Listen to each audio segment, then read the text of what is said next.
நம்ம வந்து சாப்பாடு மீதமாயிரும் இல்லைங்களா, அந்த சாதத்துல வந்துங்க புளிக்காய்ச்சல் இல்லாம சூப்பரா ஒரு புளி சாதம் ரெடி பண்ணிடலாங்க. இந்த டைப்ல ஒரு தாடி சமைச்சு பாருங்க, ரொம்ப சூப்பரா இருக்கும்.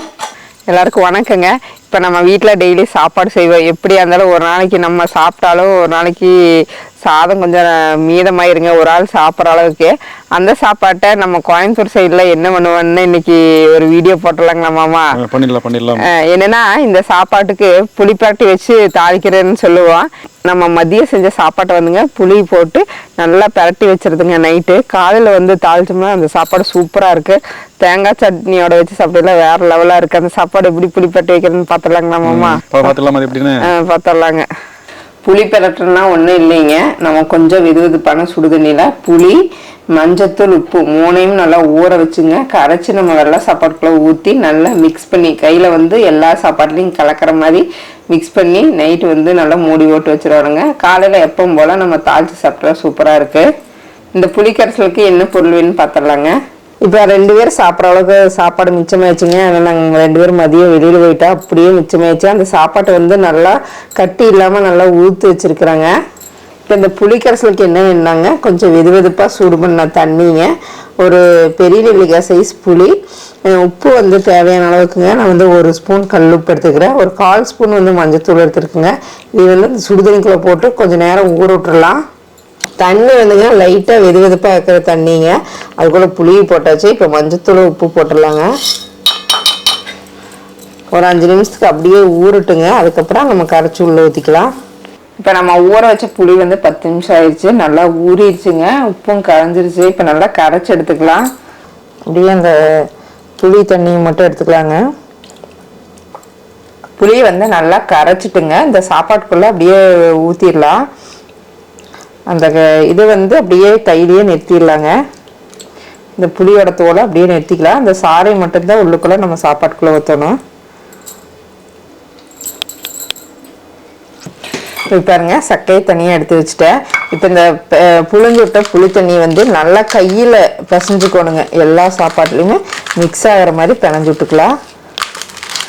நம்ம புளி ஊற வைக்கிறோம் இல்லைங்களா, அப்போ வந்து தண்ணி நிறைய ஊற்றிடாதீங்க. சாப்பாடு எவ்வளோ இருக்குதோ அதுக்கு தகுந்த மாதிரி கொஞ்சமாக வச்சுக்கோங்க. நான் வந்து இப்போ சின்ன டம்ளரில் ஒரு 1/2 டம்ளர் தண்ணி சேர்த்திட்டேன். இந்த வெள்ளை சாப்பாடே தெரியக்கூடாது, அந்த மாதிரி நல்லா பிசைஞ்சு விட்டுக்கலாம் கையில். ரொம்ப கொலக்கொலம் போய்க்கூடாது இல்லையா? ஆமாம், ரொம்ப தண்ணி வச்சுன்னா சாப்பாடு ஒரு மாதிரி சொதன்னு ஆயிரு. காலையில் மட்டும் ஊறி வரீங்க பார்த்தீங்களா, அப்படியே பொழு பொழுன்னுக்குதா. ஒன்றா காலையில் வைக்கல இன்னும் பொழு பொழுன்னு ஆயிரும். இப்படி நல்லா ஊறிக்குமா, நைட் ஃபுல்லாக அந்த சாப்பாட்டில் ஊறிக்குமா. அப்புறம் அந்த பச்சை வாசனையும் இருக்காதுங்க, அந்த புளி வாசனையும் இருக்காது. அப்படியே தாளித்து சாப்பிட்டு சூப்பராக இருக்கும். அவ்வளோதான். இதுதான் புளி பருத்தி வைக்கிறது. வந்து நல்லா அமுத்தி விட்டு ஒரு மூடி போட்டு மூடி வச்சுட்டு காலையில் வந்து நம்ம இதை தாளிச்சுக்கலாம். நைட்டு வந்து புளிப்பாட்டி வச்சுங்க சாப்பாடு. இப்போ தாளிச்சிடலாங்க. பாருங்க எப்படி இருக்குங்க, நல்லா கலர் பிடிச்சி இந்த மாதிரி ஆயிருங்க. இனி தாளிக்கலாம். இப்போ தாளிக்கிறதுக்கு என்னென்ன பொருள் வேணுனாங்க, கடுகு 1 ஸ்பூனுங்க, கடலைப்பருப்பு 1 ஸ்பூனு, உளுந்தம்பருப்பு 1 ஸ்பூனுங்க, ஒரு பெரிய வெங்காயம் கட் பண்ணி வச்சுருக்கேன், ஒரு 4 காஞ்ச மிளகாய் கட் பண்ணி வச்சுக்கோங்க, கருவேப்பிலை. அவ்வளோதாங்க. நீங்கள் வரமிளகாய்க்கு பதிலாக பச்சை மிளகாய் வேணாலும் சேர்த்துக்கலாங்க. தாளிக்கிறதுக்கு வந்து தேங்காய் எண்ணெய் சேர்த்துக்கலாங்க, நல்லா மணமாக வாசனையாக இருக்கும். எண்ணெய் வாங்கிச்சுங்க, கடுகு சேர்த்துக்கலாம். கடுகு நல்லா வெடிச்சதுக்கப்ப கடலைப்பருப்பு உளுந்தம்பருப்பு சேர்த்துக்கலாங்க. கடலைப்பருப்பு உளுந்தம்பருப்பு நல்லா செவந்துருச்சுங்க. நம்ம கட் பண்ணி வச்சுக்கிற பெரிய வெங்காயம் சேர்த்துக்கலாம். இப்போ வெங்காயம் போட்டதுக்கப்புறம் கூடவே வந்து காஞ்ச மிளகாய் சேர்த்துக்கலாங்க. இப்போ கருவேப்பிலை சேர்த்துக்கலாங்க. இப்போ வெங்காயம் எல்லாம் வதங்கிடுச்சுங்க. இப்போ சாப்பாட்டை போட்டுக்கலாம். சாப்பாட்டை உடச்சு விட்டுக்கலாங்க. நல்லா உதிரி உதிரி ஆயிடுச்சு பார்த்தீங்களா மாமா?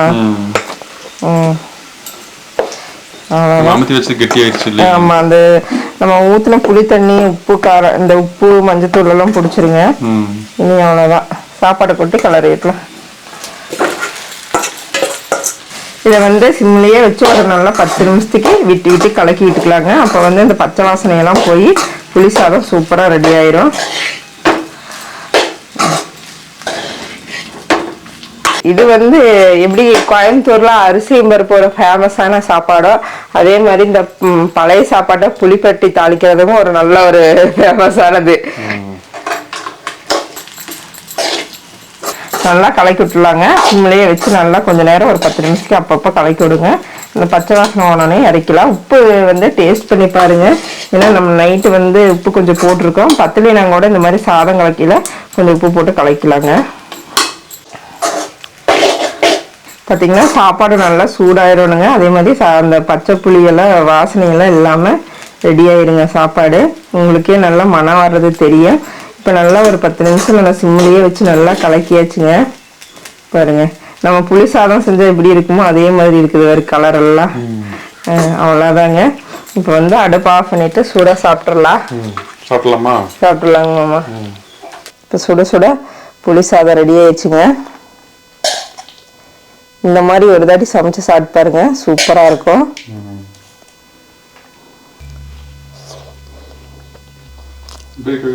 நல்லா இருக்கும். நம்ம தண்ணி ரொம்ப ஊற்றிட்டாங்க. சாப்பாடு ரொம்ப கொலன்னு ஆயிடும். சாப்பாடு வந்து நம்ம காலையில் தாளிக்க முடியாது. தண்ணி அளவாக வச்சு இந்த மாதிரி புளி துவைச்சிங்கன்னா தாங்க காலையில் இந்த மாதிரி பொழுன்னு இருக்கும். தேங்காய் எண்ணெய் ஊற்றி தாளிக்கலாம். அதோட மனம் டேஸ்ட்டும் சூப்பராக இருக்குங்க. தேங்காய் சட்னிக்கெல்லாம் அரைச்சி போட்டு வச்சா கரண்ட் போயிடுச்சுங்க. அதெல்லாம் சரி வேறு சாப்பாடு சாப்பிட்டுக்கலாம் அப்படின்ட்டு சாப்பிட்டுக்கிறேன்.